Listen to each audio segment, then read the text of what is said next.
জলটা দেখা গেলে গাড়িগুলো দেখালে বুঝতে পারবে। আর ওখান থেকে একবার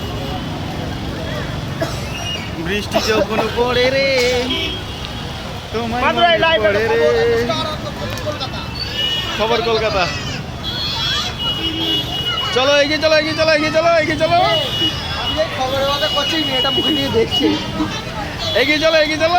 খবর কলকাতা এই বাউন্ডারে খুব বৃষ্টি হয়েছে, এখানে প্রচুর বৃষ্টি পরিমাণ বেশি এবং গা ঘি মেয়েগুলো গা ঘি দিয়ে পড়ে যাচ্ছে এবং সাম্বার চালিয়ে ঘোরাঘুরি করছে।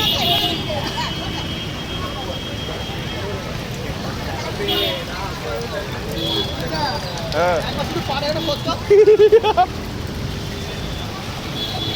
ওই জন্যই জল পড়ছিল, এত বৃষ্টি হয়েছে যার জন্য ভিতরে জল পড়তেছে। ওই জন্যই জলটা পড়ছিল, জোরে বৃষ্টি হচ্ছিল বলে। হ্যাঁ